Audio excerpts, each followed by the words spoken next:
So, get out your quiz. Here we go. Got my favorite student, good old Anne.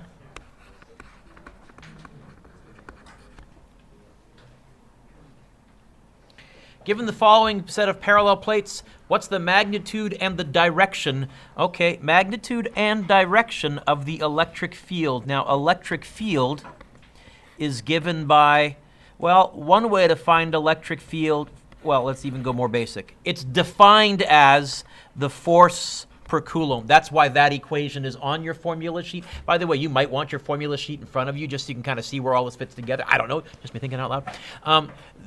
The reason that equation is on there, Mitchell, that's how we defined electric field. It's newtons per coulomb. Also, by getting the F by itself, you get a shortcut way to find a force if you know the electric field. Why can't I use this to find the electric field? When is that equation used? In what situation? Point charges. Circular round little charges. But I scrolled down I went down one line on my formula sheet and I saw, oh, electric field is also the voltage divided by the distance between the plates. Be very careful if you look at the review when you're working on that, or honestly on your test, I'll almost always give you this distance as well, just to trick you. Which distance do you use? It's how far apart they are, not how long they are, okay? It's a lovely constant electric field. It's going to be, oh, what is the change in voltage? Not 500. Okay, 750 divided by 0.055. The electric field between these plates, I'll go to 3 sig figs, 13,600. 13,600 what? I would accept newtons per coulomb. Here, I would prefer volts per meter. That gets you 1 mark. They also want the direction. Okay, I imagine a little positive charge sitting right there. Which way would it want to move if it could? Why? Toward negative, away from positive. Oh yeah, like, unlike. I mean, it all comes down to that. There's a lot of power, a lot of things we can come up with just by understanding the notion of how charges interact with each other. So down or south or toward the negative or toward A, I went with down, and that there will also get you 1 mark. 1 mark for the magnitude, 1 mark for the direction.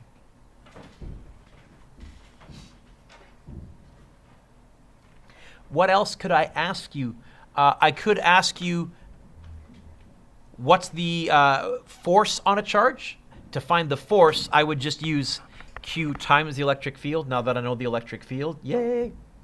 Or I could do some stuff with work and energy. I could have said how much work to lift a charge, say a positive from here to here, or how much work to lift a negative from here to here, because the negative wants to move up, a positive wants to move down. To do that, I would do work as the change in potential energy, and I would use, the nice one, QV. Or I could do something with the conservation of energy. I'm not asking you to find work, I'm asking you to find speed. That's a scalar. Is there a change in height? Is there a change in speed? There is. I can go with kinetic initial, potential initial equals kinetic final. Mathematically, holding an electron at the bottom and then letting it fly to the top, mathematically is the same as doing this, dropping a tennis ball to the ground.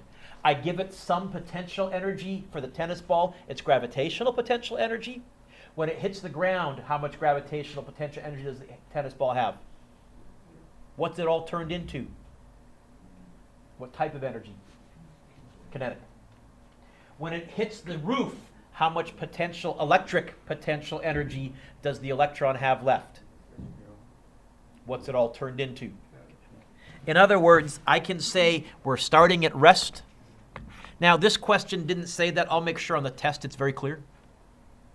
And when I get to location B, that's like I've hit the ground. Kinetic energy is a half mv squared. Which m? It's an electron. Potential energy, why can't I use this? It's not gravitational potential energy that's causing it to move. Why can't I use this? Both, there's I mean, I guess an electron is a point charge. I don't have 2 point charges. I'm between plates. There is no equation on your formula sheet for potential energy between plates. What there is the definition of voltage, which contains within it a potential energy, and Dustin, I can get that by itself, times the Q over. This is that equation that I warned you about that has the V and the V. This is why I've gone with the silly wings, little dealio. Okay. We are doing scalar. The electron is negative. You could make an argument that going this way, the voltage is... Here's what I know. How am I going to get the little v, the speed, by itself? I think I'm going to times by 2, divide by the mass, and then what? And because I know I'm square rooting, I know I want that inside there to be positive. I'm just going to enter all positive data. It's me being lazy. Okay, V equals 2Q, huh? It's an electron.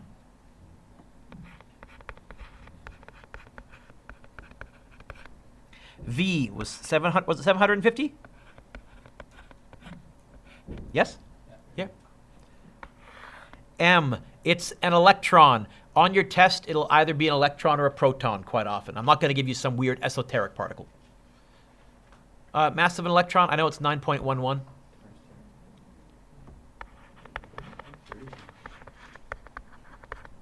Really small. By the way, the other reason I wouldn't use MGH is that mass is so small, you can really ignore gravity. It's negligible.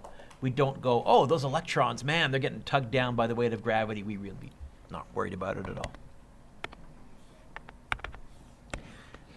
2 times 1.6 times 10 to the negative 19 times 750 divided by 9.11 times 10 to the negative 31.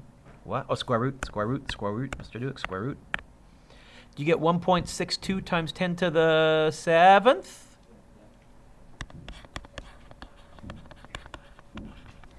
Meters per second. If you got that, that gets you 4 out of 4.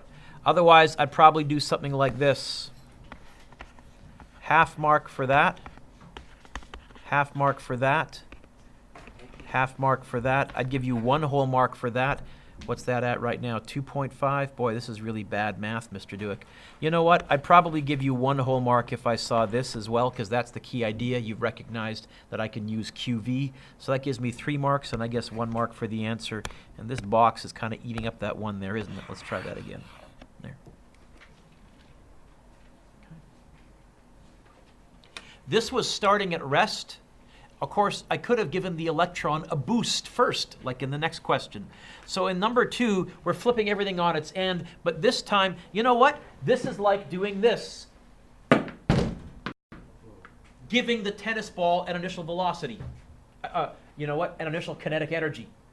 Except instead of bouncing off the ground like the tennis ball does, we've cut a slit in the plate. So when the electron gets to here, it's used up all of its potential. Now its potential is 0. That's also all been turned into kinetic. And it'll just keep going in a straight line at a steady speed, Newton's first law kicking. Or, you want the fancy word, it's a particle accelerator. It's really what it is. There's other ways to accelerate particles as well, and we'll look at those in more detail once we've studied magnets, because it turns out with magnets you can really not only accelerate them, but curve them in circles, which is why the Large Hadron Collider is circular. We'll look at all that, but for now, hey, here's a start. It wants the final speed. I would say again, is there a change in height? Is there a change in speed? Yeah.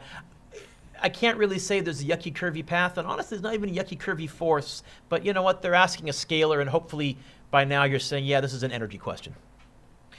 You could, I think you could actually calculate the force here by going Q times the electric field. And you can find the electric field by going voltage divided by distance. Oh, did I give you the distance between the plates? Then you couldn't. If I had, you could do that, and now that you know the force, you could actually divide by the mass of an electron, get the acceleration. I think you could actually go VF equals VI plus AT, or VF, you know what? VF squared equals VI squared plus 280. You can find this with Physics 11. It can be done. It's about 6 extra lines, though. So I say on that. Instead, I'm going to say, you know what? This looks like a job for conservation of energy.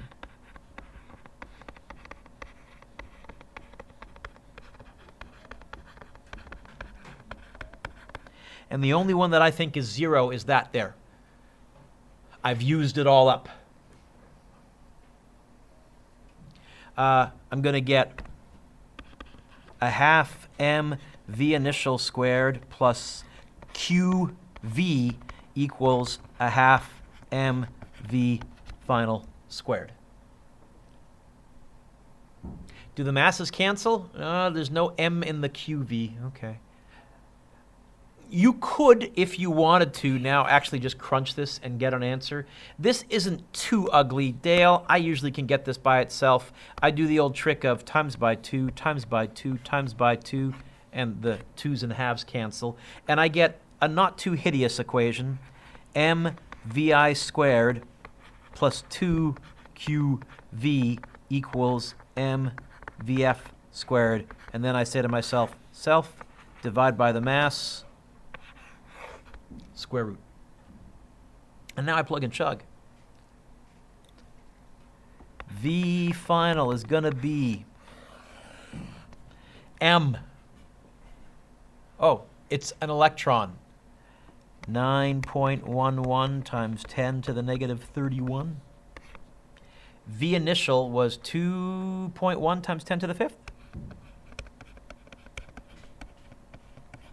Squared.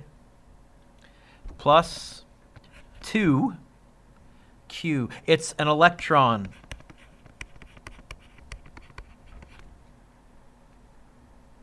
V. 150?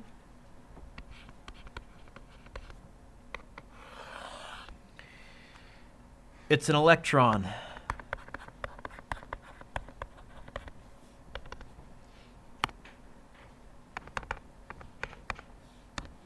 (9.11) times 10 to the negative 31 times, on my calculator, if I use scientific notation and I square it, I don't need to put the whole thing in brackets. So my calculator knows that the squared goes on the 2.1 and on the 10 to the 5th. Yours might not. Plus, have I got on my rant about good calculators and why it's, yeah, okay. Times 150, close off the top. Does that look good, Mr. D? It does. Divided by 9.11. Don't! Get me out of here. 9.11 times 10 to the negative 31. And then we square root. You get 7.26 times 10 to the 6. Whew.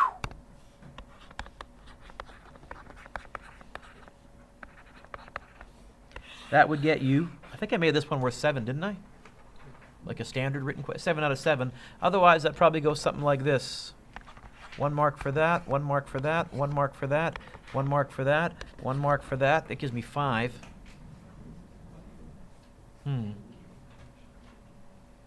I'd probably give you actually 1 whole mark if I saw that you'd clued in that you canceled the potential energy. And then 1 mystery mark. It's sort of like we have dark matter and dark energy. There's a dark mark kicking around there. So I don't know. Anyway, I'd have to do a better answer key than this. Okay. So you know what? If you wrote anything down, you get 1 mark for trying for this quiz. There. How's that? Oh yeah, you get the sports day ribbon mark, right? You showed up and you survived. You get a ribbon. Yeah. Any questions on that? Any lawyering with me? So you can give yourself a lovely score out of 13, apparently. Make sure your name's on them, pass them in. So, circuitry. How to solve circuits. You know what? Electrostatics, the unit we just finished, really says, what if you don't let charges move, or at least keep one of the charges in a fixed location? Circuitry says, hey, what if you stick them in a wire and let them go to town? What if you put them in conductors? We're going to learn all this stuff here, but let's jump on in. And we're going to start off with some very lovely review for your electrostatics test. Lesson 1, Ohm's law. Voltage. Fill in the following key facts about voltage. How was voltage defined? This is actually an equation on your formula sheet. It's the one that has a V by itself, where we defined what voltage was. It's in the electrostatics section. How is voltage defined? Voltage was defined as... Yeah, Spence. Potential energy over time. Energy per coulomb. And the units were joules per coulomb, but we defined that as a volt. Right?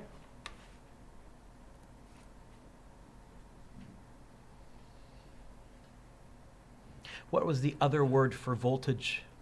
Potential. Potential. What your mom says to you when she's lying that you have. Right?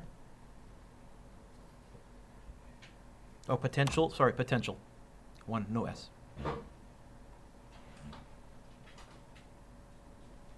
We're going to be talking primarily about direct current. We're going to be talking primarily about a voltage source like a battery. But everything that I teach you still works for alternating current. It's just you have to add some more for alternating current to if you're analyzing an alternating circuit. Okay? So what we're going to ask ourselves, what happens here in a voltage source? What happens inside a battery? Well, in a battery, negative charges are raised to a higher voltage. Negative electrons are given stored energy per coulomb. And then those negative charges are prevented from falling back down through the battery. So we have a whole bunch of negative charges stored on one end. We do work separating the charges. So you ready? What happens inside a voltage source? Work, and now you know work has a special meaning. Energy is done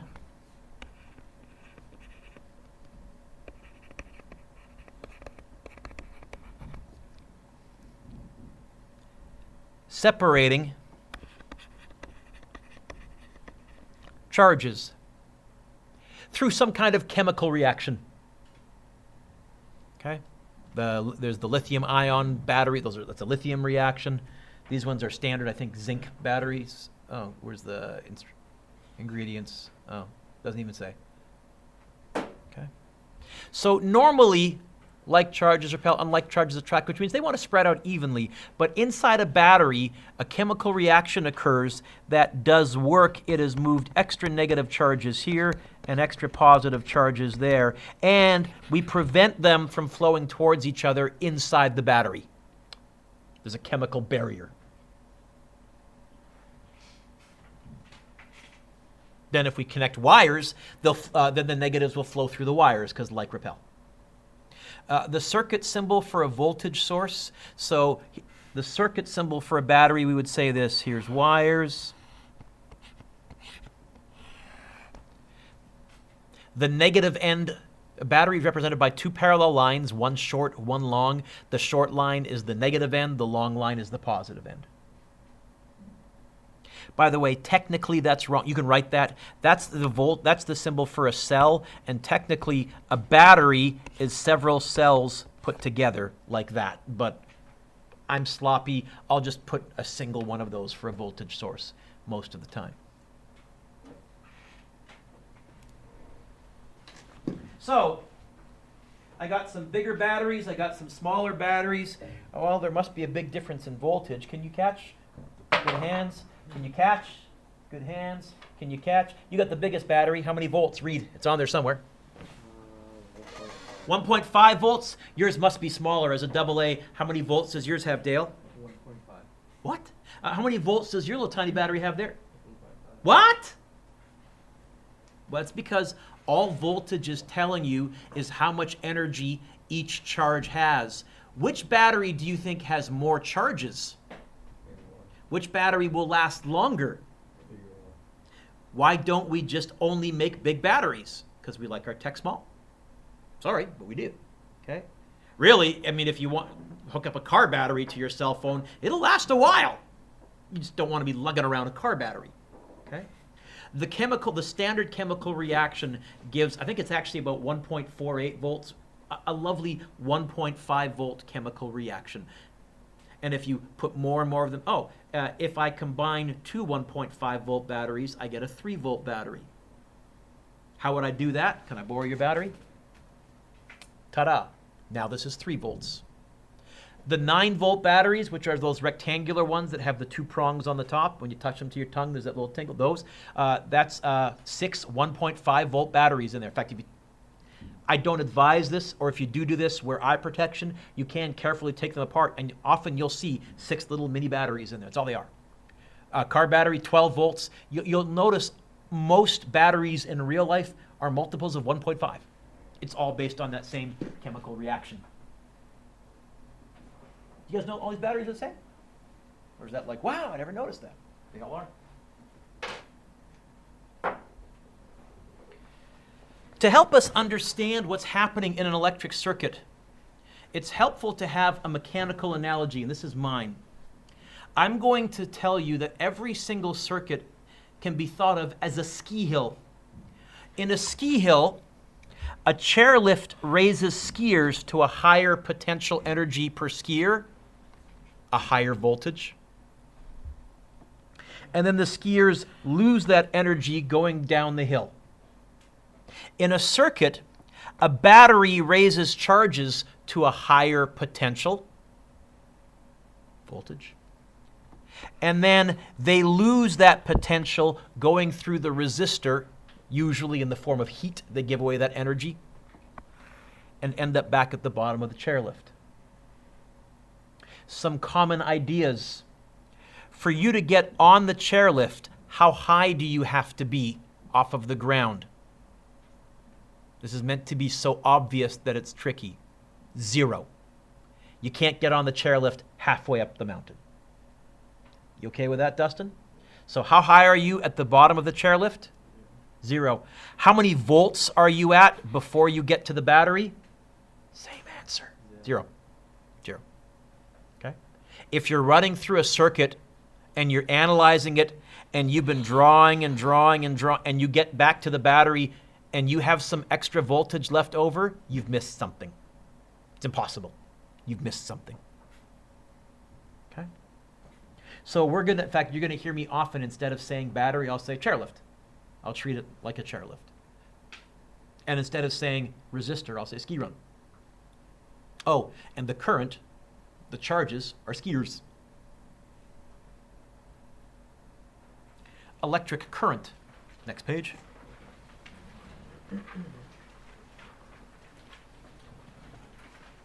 What happens if I connect a wire to one side of a voltage source? Well,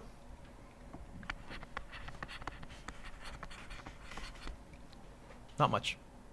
For a split second, Vikas, so for a split second, the negatives will try and travel down, except there's nowhere for them to go, so you'll get a few extra negative charges, in the wire itself, and they'll repel the extra negative charges. You know what? Nothing really happens.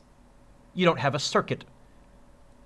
In fact, the reason we call it a circuit is that implies coming back where you started from, like circuit training. When you're doing that, you go through a whole series and end up back where you started from.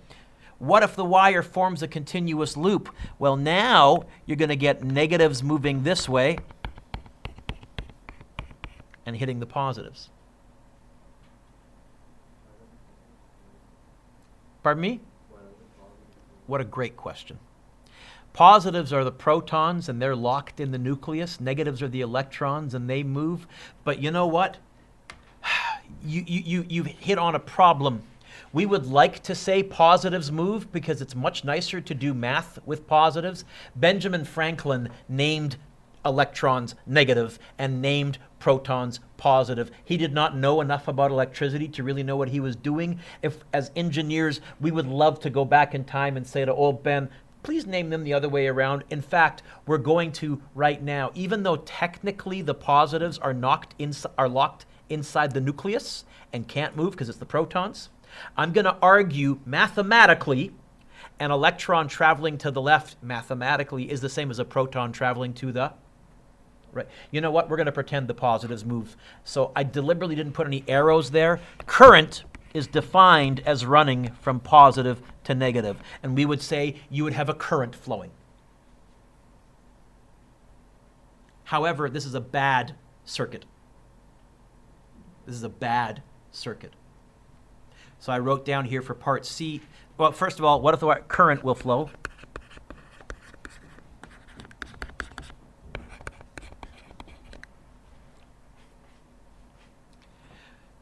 What's the problem with this circuit? I told you that a battery acts like a chairlift. So we have the battery raising the charges. Here's the battery. Here's the chairlift. But we have no resistor, no ski hill to bleed the energy off. What's going to happen is that energy has to go somewhere. We would like it to go into a resistor. There isn't one. Well, there is. The wires technically have a little bit of resistance, not much. What's going to happen is the wires will start to heat red hot. They'll have to, because the energy's got to go somewhere. It's the law of conservation of energy thing. They'll start to heat up red hot, fire bad. Okay? Be a battery. If you want my ski hill analogy, it's like a cliff. There's no gentle slope to bleed the energy off, but the energy does have to go somewhere. It's going to go into heating up the wires. So why is this bad?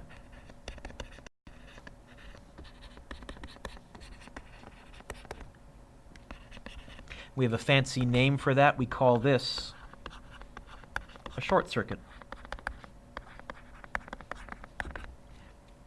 When you short out a circuit, what you've just done is you've provided a path for electrons to travel. Well, no, we're going to pretend the protons are moving. You've provided a path for current to go with no resistor, which means, well, that current still wants to bleed off that energy. It's going to heat up whatever object is shorting out the circuit. Your stoves, I'll get to you in a second, your stoves, your elements are a controlled short circuit, done deliberately, but that's why they get red hot. Very simple to do. Yes? What happens if you put a battery in a superconductor? Theoretically, if you move current in a superconductor, theoretically, it will keep going forever and ever and ever. Practically, there are massive problems with putting a battery on a superconductor because the superconductor has to be cooled with liquid nitrogen, very cold, and the battery chemical reaction at that temperature doesn't work properly. And so I can give you a theoretical answer. If you're asking, hey, if you have a superconductor and you get some current going, will it keep going forever as long as you keep the superconductor superconducting? Yes, because there's no electric friction. In reality, it's far tougher than you realize to actually make that work in the real world. Okay. Why is this a better circuit? So here you have your battery. Oh, that's terrible, Mr. Duick. Short line, long line. Short line goes to the negative, long line goes to the positive. So coming through here, the current gains energy. At the top of the battery, it has its maximum voltage. It has its maximum energy per coulomb, and that energy's got to go somewhere. A tiny bit will still go into heating up the wires, although we're going to ignore that for the purposes of easy math. We'll have our wires have magically no resistance. But it can bleed off its energy right here.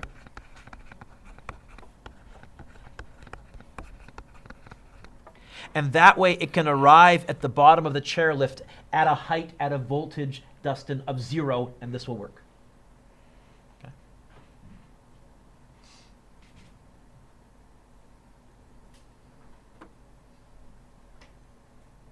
This is a good circuit. Put your pencils down, look up. So, electric fences, good examples of current and electricity, bad examples of child safety to play around with, so don't play around with them. Current. I've used the word, now we're going to define it. Electric current is defined as the rate of flow of charge in a circuit. Anytime I talk about the rate of something, what I really mean is I must be dividing by time. Power was the rate at which work was done. It was work over time, for example. Acceleration was the rate at which your velocity was changing. It was the change in velocity, Vf minus Vi, over time. This is Q, charge over time. It's the number, what would the units be for current? Coulombs per, okay? So units is coulombs per second, but we've defined that. We give it a name. We call that an amp. Symbol, capital A, named after a scientist whose last name was Ampere. Did a lot of work with electricity.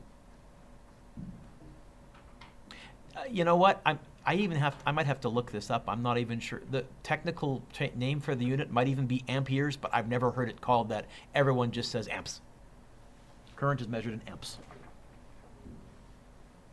What that means is if I know, for example, the current, and I know how long the current flows, I can tell you how many electrons flowed past me. Or how many protons would have flowed past me if it was the protons flowing in the first place. How? Well, any electron has a charge of 1.6 times 10 to the negative 19 coulombs, and Q is the number of electrons. It's N times 1.6 times 10 to the negative. That's where all those, micro and millicoulombs came from. So we can relate current to the number of electrons. Say what? Here's an example. A 1.5 volt AA cell, that's the small battery that you were holding, is rated at 0.750 amp hours. Say, what? Come back to that.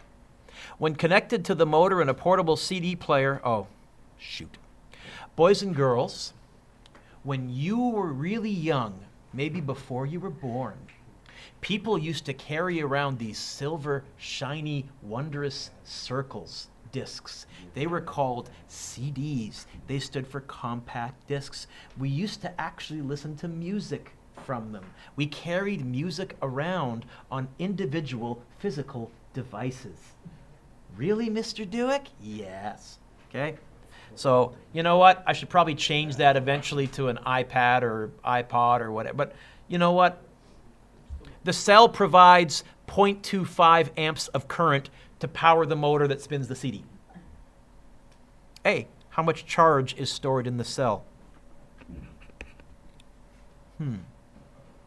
Well, I know that current is defined as charge per time. How would I get the Q by itself?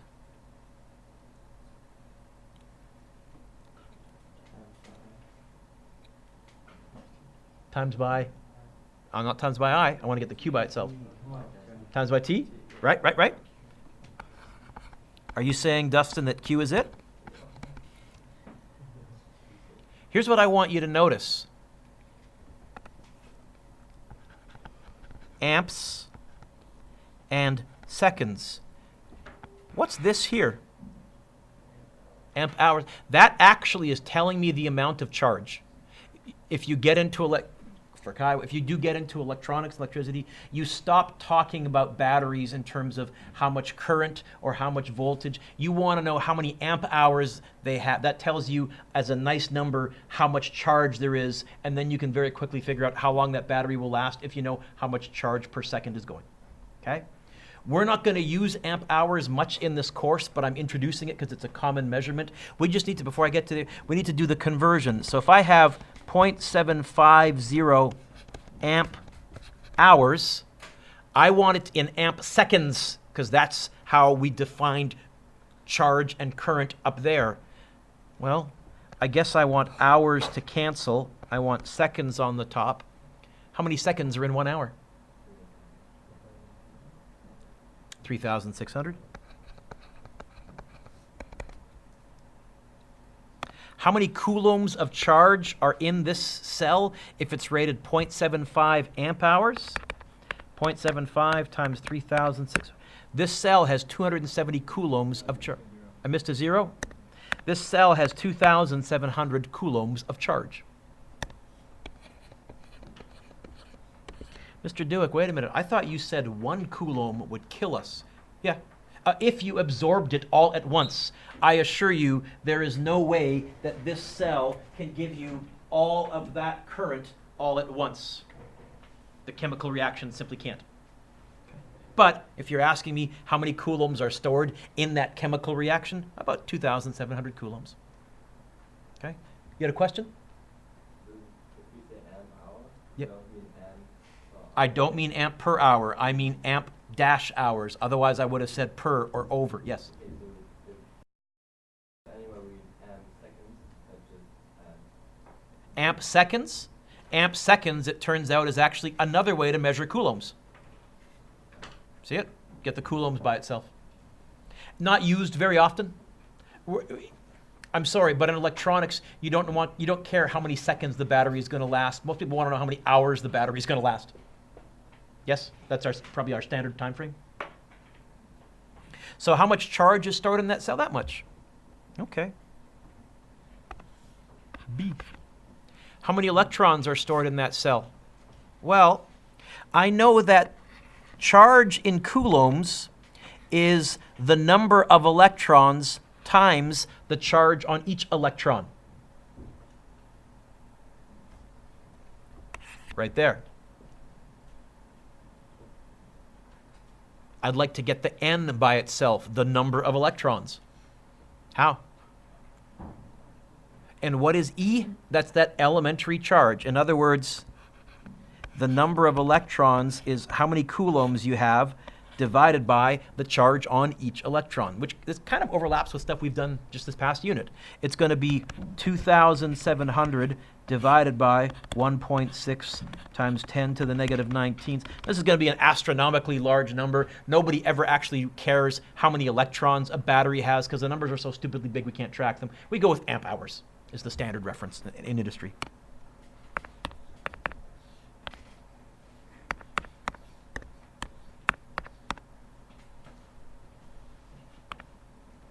And I did times, Mr. Dewick, divided by. I get 1.69 times 10 to the 22nd electrons.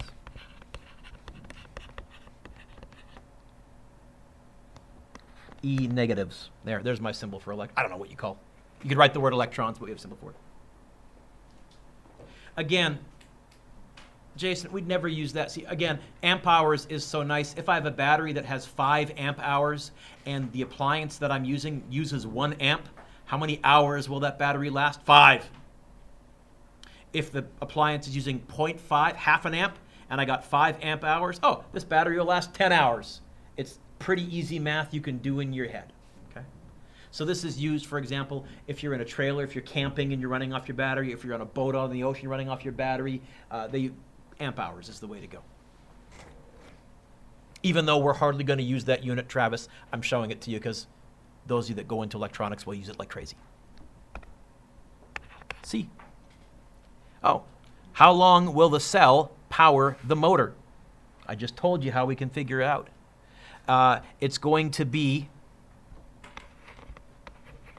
amp hours divided by amps. Doesn't that leave you an answer in hours?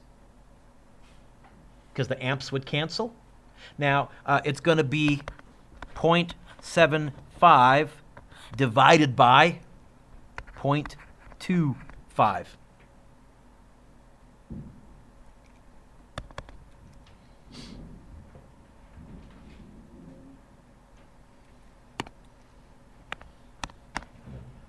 Three, I think, yeah?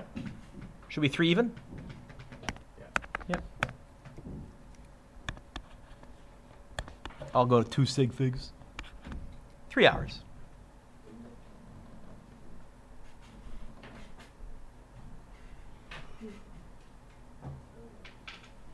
By the way, what haven't I used? What number appeared in the question that I didn't use? The 1.5 volt, really that was just my way of telling you it's a AA battery, because all AA batteries are 1.5 volts. That wasn't something I needed in the calculation. Okay.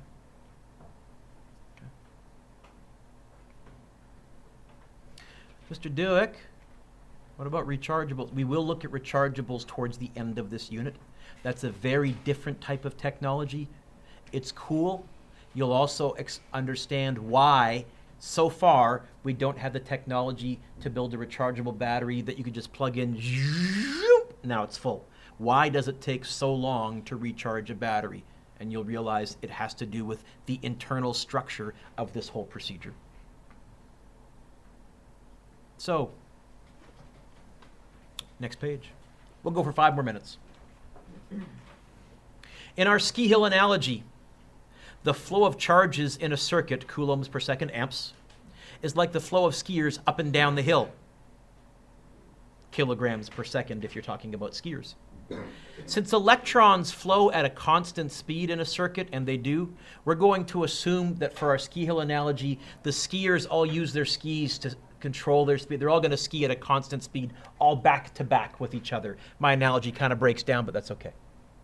One problem with this, though, is that in the circuit, it's electrons that flow. I'd like to be able to say that current flows uphill from the battery and then flows downhill through the circuit. Mathematically, that makes way more sense to me. But electrons, unfortunately, go backwards through the circuit and they come down the battery. I don't like that. Okay, let's fix it. Here's what we're going to say. So we would like to say that current flows downhill from a higher voltage to a lower voltage. For this reason, we're going to focus on the positive charges, the nuclei. Even though technically, Josh, they don't. The uphill flow of an electron is mathematically equivalent to a downhill flow of positives, as shown in this lovely diagram. So what we call current, if you go into electronics, I keep talking to Kiowa because you've told me you're going into electronics. Current is actually the flow that protons would go if they could go that way. This also, those that are mechanics, explains why, for example, when you want to hook up jumper cables, okay, why do they want me to put one of them to the ground and one of them to, where are actually charges coming from? They're coming from the negatives. They're coming from the negatives. So, what we call current is actually the downhill flow of positive charges. Some books call this conventional current because it's a convention. It's really not what's happening, but it sure makes the math nicer. If I ask you about electrons flowing, electrons flow from negative to positive, unlike attract. If I ask, you know what? Here's what it is. In example 4, draw the direction of electron flow. So I'm going to do the electron flow in blue. Electron would flow from the negative through the wires to the positive. I'll put a little E minus right there. If you don't have colored, you can just put a little E minus right there. Current, I'll do it in red. Current flows from positive.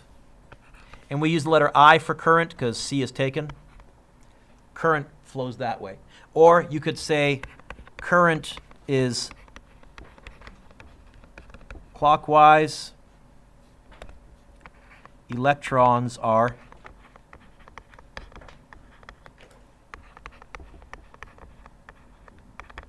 counterclockwise. I can't remember if I told you this. Maybe I have. By the way, why is this direction clockwise? If you look at the clock that's on the wall behind me, why is this way clockwise?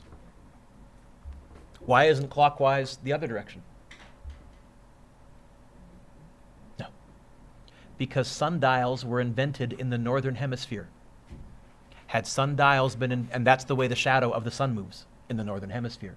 Had sundials been invented in the southern hemisphere, I guarantee clockwise would have been that way because sundials were our first clocks, and then we slowly made them mechanical and kept the same convention. Well, why wouldn't we just follow the shadow? Hashtag nerd trivia. Come on, that was pretty good, no? Huh? Eh? Mummy, guess what I learned in school today? Oh, Vikas, you were ever so clever. Okay. In my ski hill analogy, then, current goes this. Oh, red, Mr. Dewick. Current goes that way. I'm not even going to label electrons. I don't like labeling electrons. I'm going to talk about current, Jason. Okay. Current goes, the skiers go up the chairlift and down the ski runs. That makes way more sense to me.